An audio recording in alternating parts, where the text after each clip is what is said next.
Good afternoon, everybody. Pam here with your Mindset Marketing Maximizer on this beautiful Tuesday. And yes, it is beautiful here in northern Alberta. The sun is shining. There's a light breeze. Perfect for haying. So I was raking hay for the last little while. My hair is a disaster. I didn't get a shower this morning. Farm life, am I right? I'm just gonna see if there's anybody that would like to pop on with me. Where am I? Krista, Nicole, Stephanie, Miriam, Nicole. Yeah, I don't know. Some people. Cool. Awesome. Yay, I'm live. So excited to be live. If you're not watching this live, why not? Why don't you watch with me live? Because I love having people jump up with me. Hey, Maria.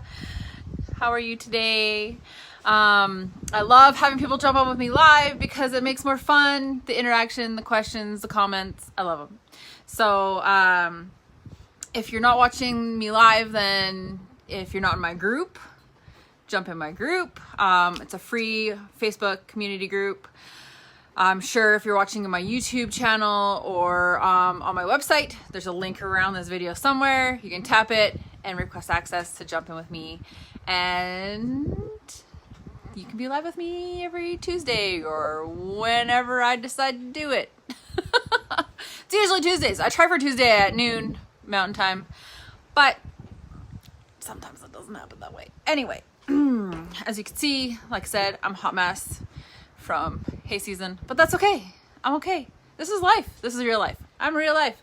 So today is part two of where am I? Part two of why focusing on you has never been more important. Self-development, mental health has never been more important. There's been so many people, hopefully you guys aren't getting, oh no, there's no wind right there. There's like a wind right here, but not like right by my phone, so I should be okay. Never in our history of like my generation has mental health never been more important. And I'm going to tell you why, because I see this every day. I'm not on Facebook so much anymore. Just because of all the social media and the conspiracy theories, and it gets out of hand. I get it. Everybody has their theories. Cool. You have your opinions. Keep them. You have your opinions. I have mine. It's all good. So, but what is more important is that we reach out to each other. It doesn't matter what your opinions are, what my opinions are, as long as we're supporting each other in our mental health. And that's the key. I've seen so many people posting about how more depressed they've been in the last, 6-7 months since all this social distancing and isolation and everything started. We're social people. Like even introverts need a little bit of socialization once in a while. We're social people. That's who we are. We're human. Everybody like some degree of socialization. So if you have not reached out to a friend or a family member or a neighbor lately, please do. Okay? So never in our history has mental health been more important. You need to focus on yourself and your mental health. And last week I talked about why now, and that's kind of why now. And now I'm going to talk about creating your growth strategy. I need to drink water, just a second. Okay, I think I'm good. Okay, so creating a growth strategy. So it is more important, and this doesn't just apply for people in the entrepreneurial industry, people starting their own businesses. This is good for everybody. So if you feel the need to share, please share, add people to my group. I'm good with that. Spread the wealth, spread the knowledge, spread the value. I'm all about that. Okay. Creating a growth strategy. So this is a quote from Isocrates. It is more important to know where you are going than to get there quickly. Do not mistake activity for achievement. So just because you're busy doesn't necessarily mean you're getting anywhere. You could be spinning your wheels. And sometimes it's good to take those days. Sometimes it's good to just be like, do whatever you feel you need to do. But some days you need to actually get somewhere. This year is definitely going to be remembered as the most rapidly changing year in our lifetime. I'm sure you can agree. I'm sure everybody can agree with that statement. Opportunities are everywhere, but you can't jump in blindly. You need a plan. You can't hit a target you can't see, so you need to set goals. You can't just I'm going to do this opportunity and I have no idea what I'm doing and I don't know where I want to go or how I'm going to get there. I just know I'm just going to jump in. Really? Okay. Hang on with that thought. Then create a plan that will give you the best plan at achieving them, the best shot at achieving them. But how do you actually do that? And what should you focus on? Good question. These tools that I'm going to talk about now, there are like 5 of them. I know I don't want to go on for too long, but these tools will help you create a master plan. So the first one is reflecting on your life. This quote from Carl Gustav Jung really hit me. So, who looks outside dreams, who looks inside awakes. I'm going to say that again for the people in the back. Who looks outside dreams and who looks inside awakes. So, reflection on your life. When it comes to personal growth, it would be a mistake to start blindly without having a clear picture of your reality. You should be holding up a mirror to yourself so you can see that reality clearly. And the way to do that is through journaling. A really good way to do that is through journaling. Or talking to a toddler, 3-year-old. Yes, I have a 3-year-old now. Yay. We had a really rough weekend. That's besides the point. So writing down your anxieties, your fears, your hopes, your dreams, all of it. Good, bad, ugly, messy, who cares? Write it all down. It is just write it, sorry, I'm just gonna move you back a little bit so I have some room. Even just writing about your day brings clarity. It is also a major problem solver. You can write down your problems and complaints, and you know what? After a certain amount of time of writing them down, you'll find a solution because you're sick of complaining about them. I promise. As we write, our communication even gets better. So your writing gets better, and then your communication gets better with yourself, with other people in your life, with colleagues and coworkers and neighbors and friends and family. So it's a win-win. And who doesn't like a win-win? It requires clear thinking, and we gain the clarity to see where we may be living out of alignment. And that is such a huge deal.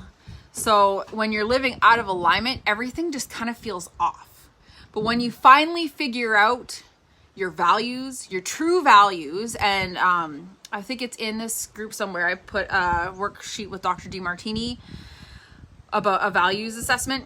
I do that every few months, every quarter, if I haven't done it every few months. And that, my values change, they fluctuate, but they've changed a lot. They changed drastically in the first 6 months that I did it. I did it 3 times in the span of 6 months, and it was crazy how much it changed. So as you write, you need the clear thinking, you gain the clarity to see where you're living out of alignment with your higher values and how you can fix it. So journaling, that's your first tool. Number 2, cultivating a growth mindset. And this is not something that comes easy to some people. I know I had not a growth mindset for a very long time, but there are 2 types of people in this world, those with a fixed mindset and those with a growth mindset. The bulk of the people in this world have a fixed mindset. I'm sorry to say it. That's just the way it is. Lots of people have not clued into the fact that you can have more, you can be more than what you have. The people with a fixed mindset think that they have a finite talent, that they have finite resources, and they are not willing to push those limits. But people with a growth mindset are constantly pushing their limits because they know that those limits are self-imposed. You are only as good or as great or whatever as your limits. And when people can constantly when people with a growth mindset constantly push their limits, they know and they understand that they can.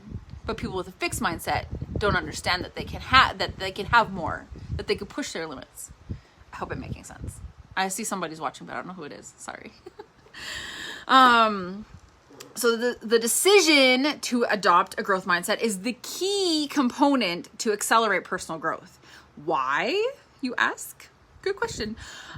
Because what you think is what you get. So a positive mindset is the fastest way to achieve your limits and go past them, because you know that you are past them. Hey, Jenna, I haven't talked to you in forever. We need to have a coffee, girl. So know that you'll be a success. Then success is assured. What you think about, you bring about, right? So if you have a fixed mindset and you fear that you have no money, or you have a limited amount of money, you have a limited amount of talent, of course, that's what's going to happen. Our brains are manifestation machines, and it runs on the fuel that you give it. So if you are constantly thinking about bad things and negative things and how having a lack mindset and how everything is not going your way, guess what? It's just a vicious circle of what's going to go around and go around and go around. But as soon as you bump out of that circle and go into the next circle, then the positivity comes around and you're like, I can do this. I'm a success magnet. I am. And all your affirmations come into play with that one, like, right? Okay.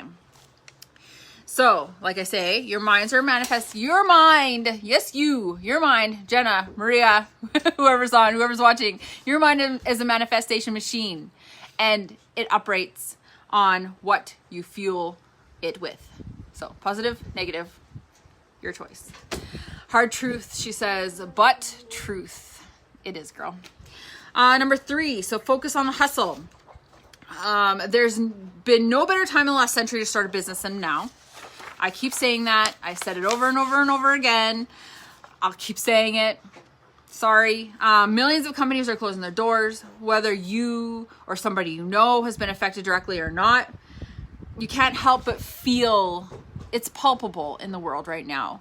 You can't help but feel it, right? But it's reality. The economy is reorganizing itself daily before our eyes, and the old ways of doing things become impossible. New solutions are invented. And that's where lots of people are coming in with the home-based business I started mine 2.5 years ago. Maybe we're onto something. So if you want to thrive, you need to adapt yourself to the new world and change the way you work.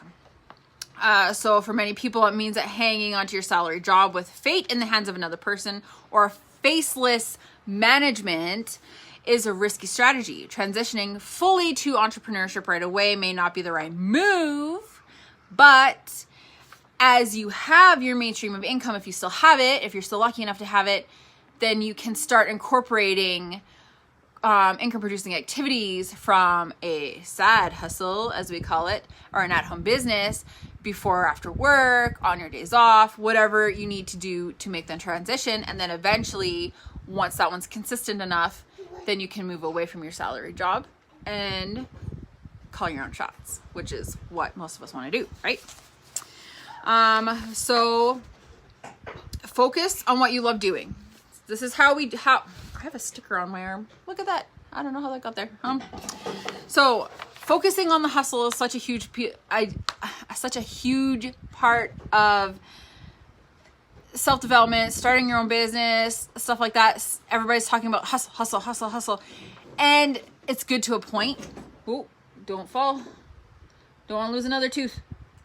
What is in your mouth? Okay, that doesn't belong in your mouth. Thank you. Yes, my 3-year-old lost a tooth over the weekend.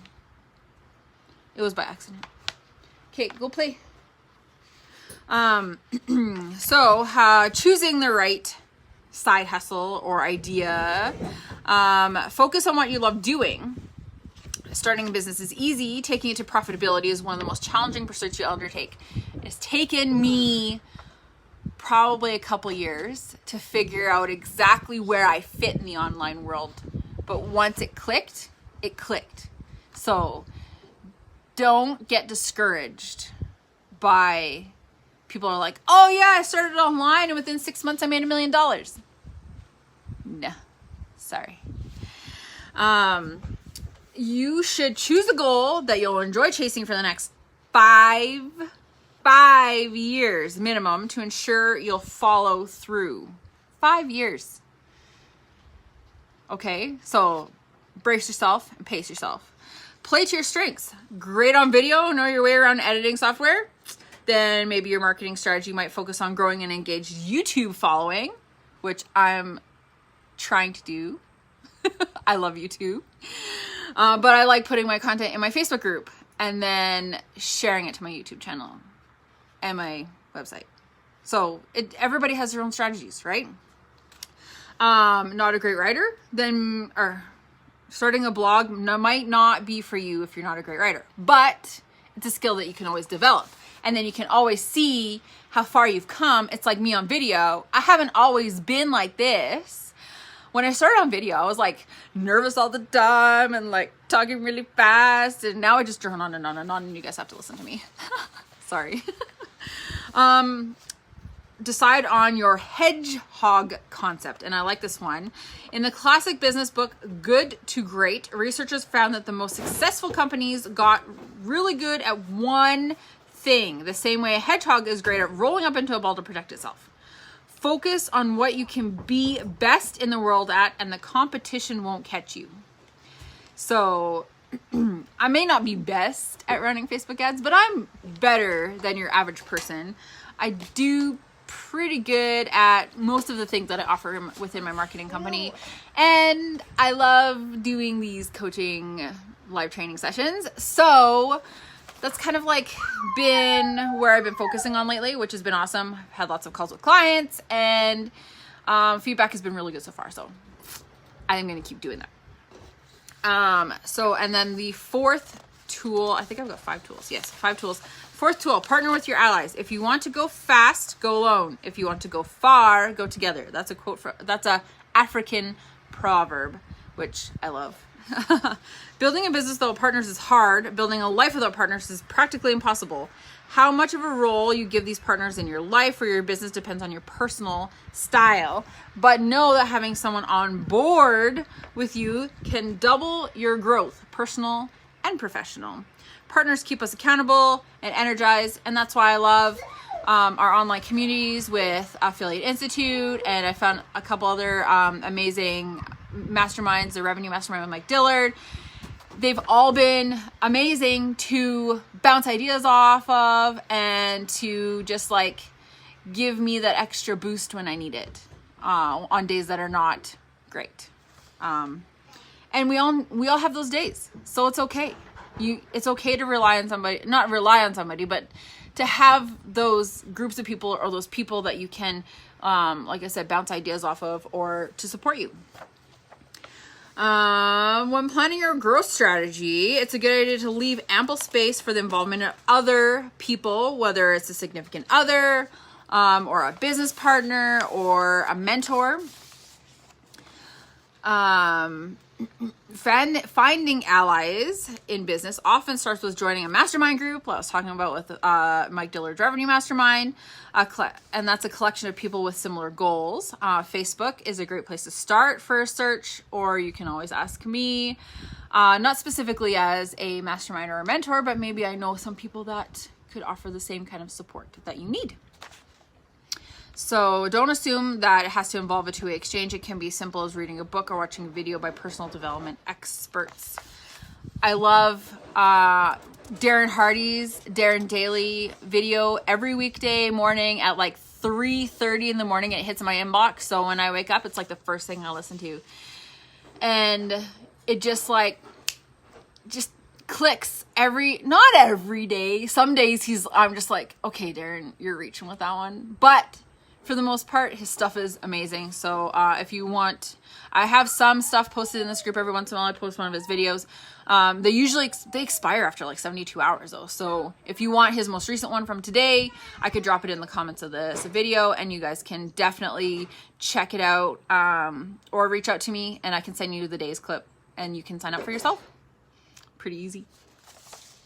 And the fifth and last tool that you need to create your personal growth plan is managing your time. Many plans fail precisely because we haven't taken the time to think about how we want to spend our most valuable and the most finite asset that you have is time.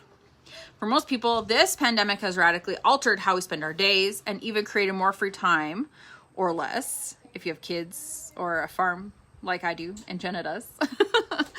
Well, whatever the case, we're being invited to reevaluate what's important in our lives. It's really let us take a step back and figure this out. Hi, what's up? I want the candle. Yeah, I just don't want you to eat it, okay? I won't. Okay, thank you. I don't want her to eat the candle. She's tried eating a candle before. It did not end well. So, whether you have more free time or less, and you've taken the step back to like reevaluate what's important, your values, that's great. That's great. If anything that 2020 has taught us, it has taught us how to reevaluate our values. I hope that makes sense. I hope I'm making sense completely.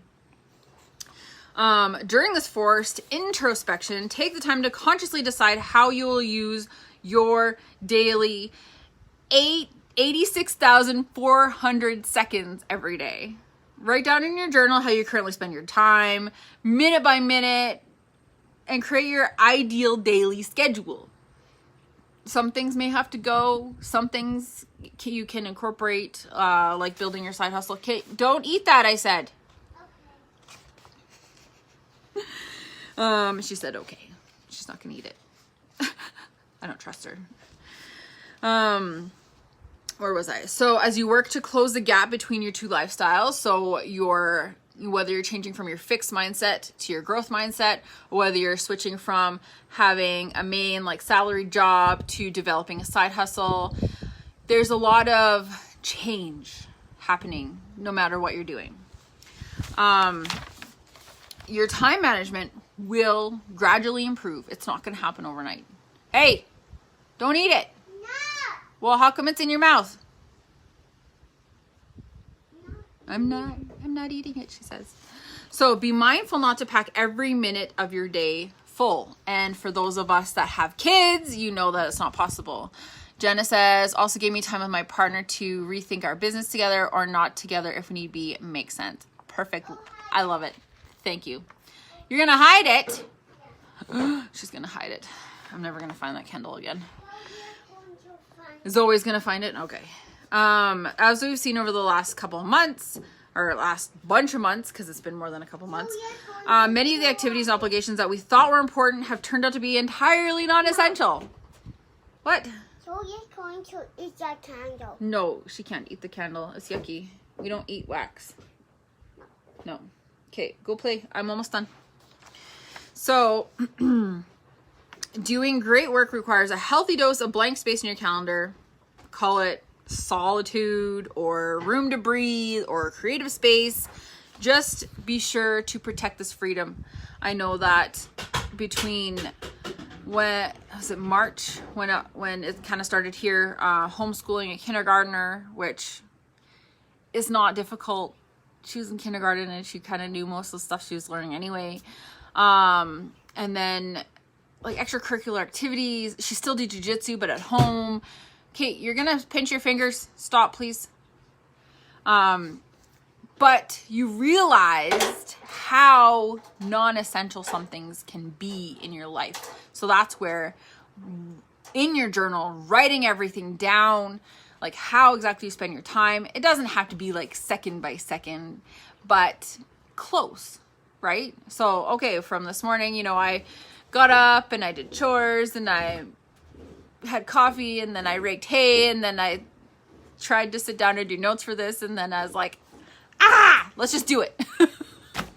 But for me, doing these live trainings every week is a priority. And it's not something that I need to be around a lot of people. I could be socially isolated and still do these trainings as long as my Wi-Fi works, right? So, but it's part of my business. I like being able to offer value to people who might find it valuable.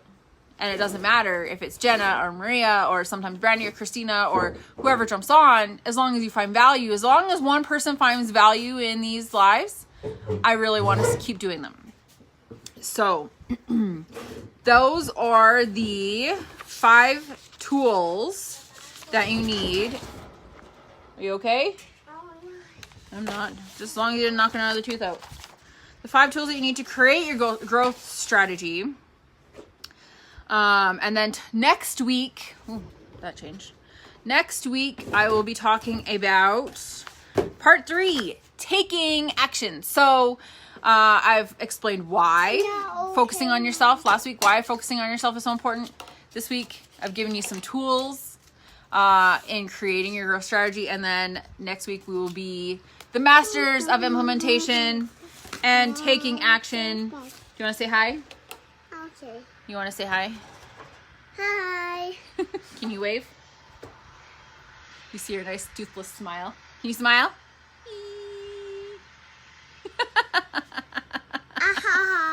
Can you see? No, just show us your, go E. Yes. Oh, Jenna says hi. Evelyn's mom says hi. She's not on there. She's just writing. She typed down there. You see it? I have a lot tooth in my mouth. Yeah, she had a lost tooth in her mouth. But bleed. It did bleed, yeah. It was a little traumatic. Anyway, so thank you, Jenna and Maria, for tuning in live with me. I appreciate it, ladies. Tune in next week for part 3 of 3 on why focusing on yourself has never been more important in our lifetime. Thank you so much. And yeah, we'll see you next week. Bye.